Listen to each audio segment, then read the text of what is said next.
je reçois Yana Boukov et Moeata Lacombe qui viennent nous parler de l'événement qui va avoir lieu dans une semaine.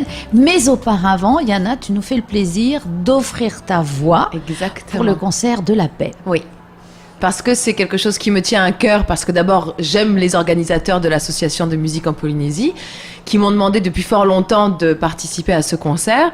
J'ai même pas eu besoin, en fait, de voir qui étaient les protagonistes du concert. J'ai dit oui, bien évidemment, parce que, en tant qu'artiste, une fois qu'on est sur place, je pense que voilà, on peut c'est la générosité artistique. Tout nous faire sans aucun problème à partir du moment où c'est encadré artistiquement, il n'y a aucun souci. Et surtout dans un contexte comme celui-là, évidemment.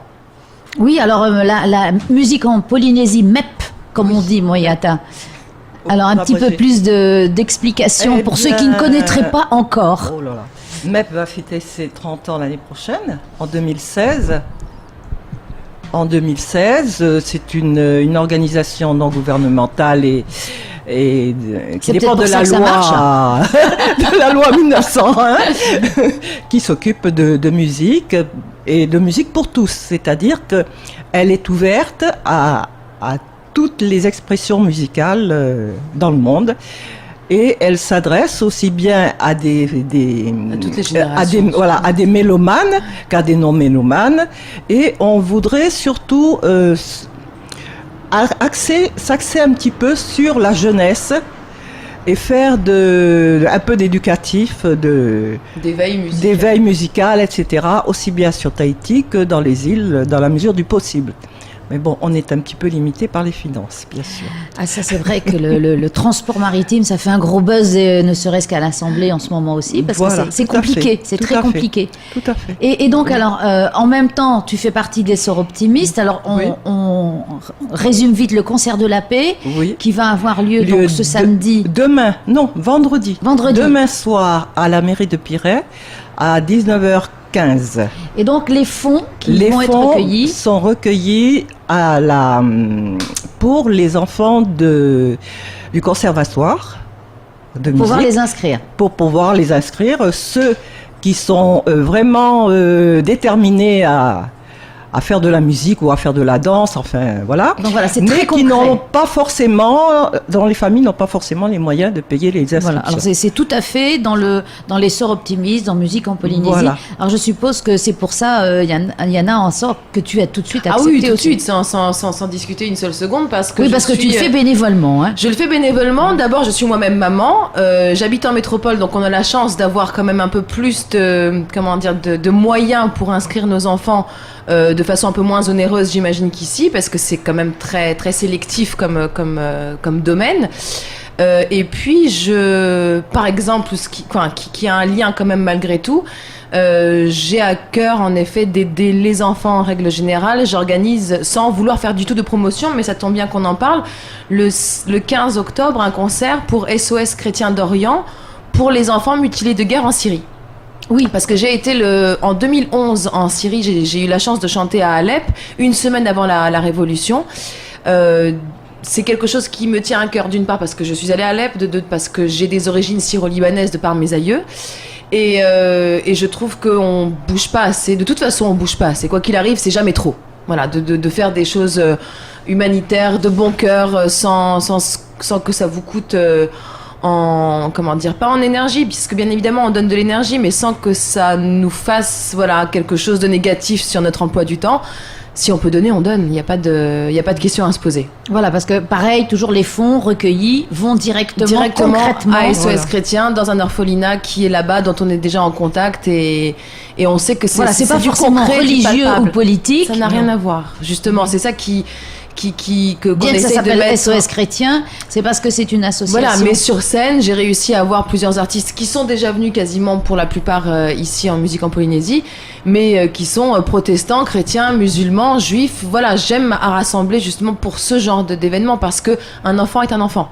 Exactement. Donc on n'a pas de toute façon à être ni bombardé, ni violé, ni déscolarisé, ni à la rue, et pour autant qu'on vous laisse comme ça mourir de faim, donc qu'on soit chrétien, juif ou musulman. A priori, si on peut aider, on y va. Bah, écoute, c'est joli déjà. Écoute, on Donc, essaie. alors, il a lieu quand ce concert? Il a lieu le 15 octobre à Toulon, à la cathédrale de Toulon. Voilà. Donc, ceux qui sont là-bas, par et hasard, on à nous ce écoute, moment-là. puisqu'on est sur. Ah bah Internet. voilà. Bien sûr. Mais nous sommes une radio internationale. Web Radio Internationale. Donc alors, concrètement ici, donc pour ce concert de demain soir, tu vas chanter quoi? Alors, j'ai la chance d'être accompagnée par une collègue que je ne connaissais pas encore jusqu'à hier parce que justement on nous met en contact comme ça. C'est ça qui est beau aussi dans mon métier, c'est qu'on rencontre des belles personnes. Et nous allons interpréter l'air de Puccini, O mio babino caro, qui est très connu. Extrait de l'opéra de Gianni Schicchi, certainement l'air de Carmen, la habanera, que les gens attendent avec impatience. C'est-à-dire que quand je le chante, les gens se disent évidemment, et quand je le chante pas, les gens se disent pourquoi. Donc dans les deux cas, voilà, je le chante. Et puis un petit summertime de Gershwin pour le plaisir de faire un petit peu de jazz. Donc Et voilà. tout ça accompagné par Émilie Benterfa. Oui, qui est Voilà. une pianiste. Qui est une pianiste reconnue ici localement, qui a fait ses études et ses classes en France à Montpellier, et avec laquelle nous avons énormément d'amis communs musiciens. Donc on sait finalement, C'est une famille, hein, les musiciens. voilà, en parlant avec les personnes sans même avoir posé les mains sur le piano et chanté, que ça va bien se passer. C'est ce qu'on se disait tout à l'heure par message, en se disant aujourd'hui on n'a pas eu le temps de répéter, on verra, on répétera demain matin.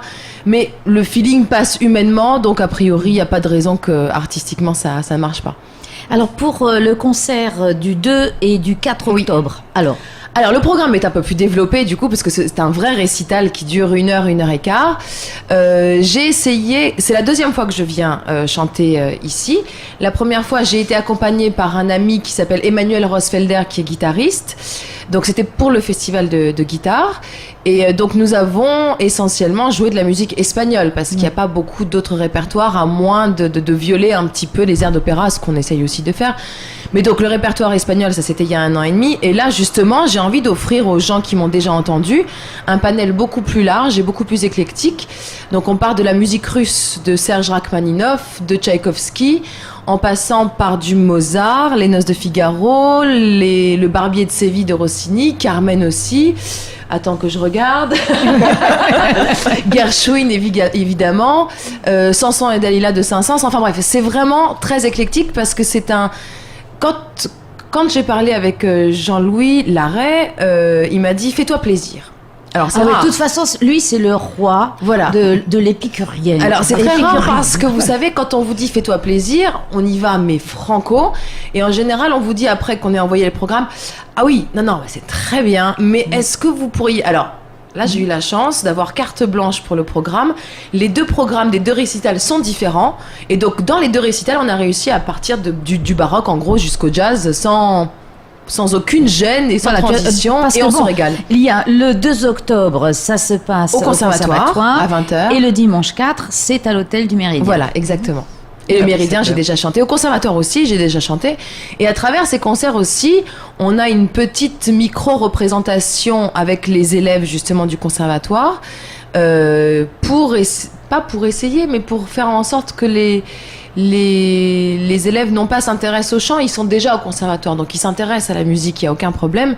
Mais moi, quand j'étais plus jeune, j'aimais aussi rencontrer la personne, que ça soit palpable, qu'on n'ait pas simplement l'impression de cette diva sublime qu'on voit sur scène et qui disparaît après. Je dis aux auditeurs qu'elle est sublime, elle est belle en plus, donc ça marche. Mais le côté Mais très simple, tu parles interactif. oh, Ah oui, non, il faut redescendre sur terre à un moment donné parce que c'est lourd à porter, sinon vous comprenez. Oui, Non, le côté interactif que j'aime, c'est partager en dehors de la musique les questions des enfants, parce que les enfants ont les questions les plus farfelues du c'est monde. très, très impressionnant. Ah oui, non, on se dit mais d'où ça sort? Alors certes, on en a parlé avec Émilie la dernière fois. En effet, on m'a dit mais est-ce que tu vis de ta voix, de ton chant? Pour un enfant, c'est rare de demander ça. Oui. Donc ça veut dire que finalement les enfants déjà se projettent en tant que futurs musiciens ou médecins ou peu importe, pour savoir si même à 12 ans on peut commencer déjà à négocier et voir si on peut en vivre. Donc je trouve ça à la fois très C'est joli mature. et puis à la fois c'est très mature. Voilà, c'est très mature et socialement finalement très honnête et actuel, parce qu'il faut leur mettre en Mais je effet crois que des malheureusement choses, des c'est vérités tellement dans la mature tête. que ça nous renvoie à la crise, ils en entendent parler, ils savent. Bien évidemment, bien évidemment. Alors c'est beau de rêver parce il faut les laisser rêver surtout. Mais c'est pas si mal aussi d'avoir ce côté un petit peu terre à terre et de se dire que mon avenir est en jeu en fonction du choix que je fais même aujourd'hui à 12 ans. Alors une dernière question peut-être, est-ce que toi, tu as toujours su que tu voulais chanter? Alors, en tout cas, j'ai été élevée donc par mes grands-parents. Mon grand-père était musicien, qui s'appelait Yuri Boukov, qui a fait le premier concert de musique en Polynésie il y a 30 ans, ici. Ah, donc c'est un... Alors, il y a un petit lien comme ça familial, voilà, il y a un héritage qui s'est créé. Sachant que je ne suis jamais venue avec mon grand-père ici, que mon grand-père n'est plus depuis maintenant 8 années, et que c'est grâce... pas à lui directement, mais à son nom et à l'héritage qu'il m'a donné musical, que je me retrouve amie déjà avec Jean-Louis, et ensuite de nouveau réengagée ici. J'ai commencé le piano à l'âge de 6 ans, parce que j'ai eu la chance d'être élevée par mon grand-père. Donc j'ai été noyée dans la musique. Il m'a inscrit à l'âge de 11 ans à la maîtrise de Radio France, donc j'ai fait musique-études. Le matin, je faisais les études, l'après-midi, la musique, mais la musique... l'harmonie, le contrepoint, la composition, le déchiffrage, le solfège, vraiment du concret. Et donc à 18-19 ans, je me suis retrouvée avec mon bac. Mais lui avait remarqué déjà que tu avais une voix. Il a remarqué pas la voix, mais l'oreille. Voilà, la voix, on l'a pas forcément très très jeune, on l'a au moment de la maturité finalement féminine et de la mue pour les garçons. On l'a entre 16 ans et 18 ans.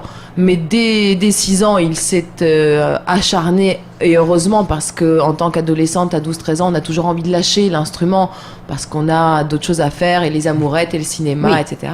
Ça occupe. Il a insisté lourdement, et il a bien fait, je le remercie aujourd'hui, parce que moi, du coup, de mon côté, je suis un petit peu lâche avec ma fille qui a 16 ans, et j'ai abandonné quelques rênes, mais elle reprend par envie, du coup, certainement, sans que je la force, et c'est pas si mal que ça. Et donc, 19 ans, je me suis retrouvée avec mon bac, avec mon prix de piano et mon prix de chant. Et j'avais pas encore la voix de Yana Boukov. J'allais dire de Maria Callas, mais de Yana Boukov. Et là, je me suis dit, à 18 ans, c'est très difficile d'avoir 2 pianistes à la maison. Parce qu'en chant, j'avais pas du tout peur, j'étais confiante, mais au piano, j'étais pertinemment jugée.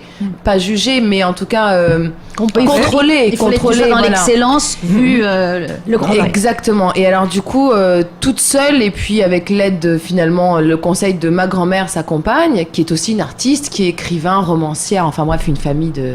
Oui, d'artistes. Voilà, d'artistes. Je me suis dit que si j'abandonnais le piano, j'allais me faire couper la tête par mon grand-père. Il m'a dit, ok, tu choisis le chant, mais tu fais attention parce que tu vas arriver à ne jamais autant travailler qu'à partir de maintenant. Parce que moi, j'étais partie vraiment tranquille. Et là, il m'a très gentiment offert, pour me récompenser de mes prix, 1 an à Berlin. J'ai voulu me suicider, bien évidemment, dans l'heure. Parce qu'à 18 ans, on offre 6 mois à Miami, ou une voiture, un scooter, un truc normal, quoi. Non, 1 an à Berlin. Et finalement, ça a été encore plus bénéfique parce que d'abord, j'ai appris l'allemand, en plus du reste, que j'avais étudié bien sûr avec mon grand-père. Et ensuite, je suis partie moi-même en Autriche pour finir mes études. Entre-temps, j'ai eu ma fille. Donc, ce qui a permis finalement d'avoir un réel plan de carrière. C'est-à-dire qu'à 22 ans, on a déjà un enfant qui est relativement tôt finalement de notre génération. Mais c'est pas si mal que ça parce qu'on a le temps maintenant de prévoir... d'avoir le temps de voyager, de s'absenter parce que la famille est derrière pour garder l'enfant. Je suis donc restée 3 ou 4 ans auprès de ma fille concrètement.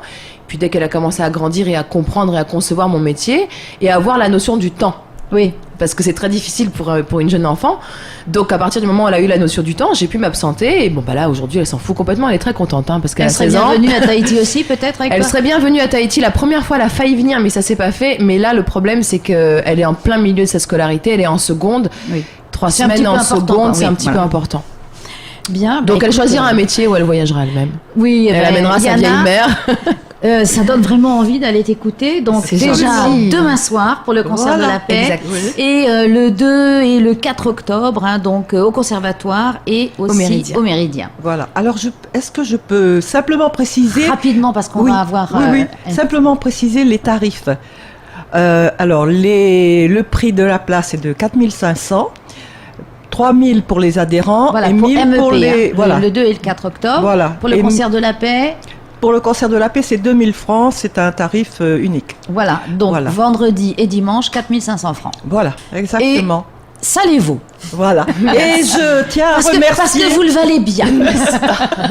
Et je tiens à remercier en tant que Sorop, Yana, pour sa sa prestation de Ça demain. me fait très plaisir. On n'y est pas encore, peut-être que je vais chanter comme une patate, mais en tout cas, ça me fait Sûrement très pas. plaisir. Ça fait rien, je me mettrai derrière, je te soufflerai. Merci, c'est gentil. À tes Tant de risques et solidarité. périls. Merci Merci Yana, à toi. merci Merci Moyata. beaucoup. C'était un plaisir.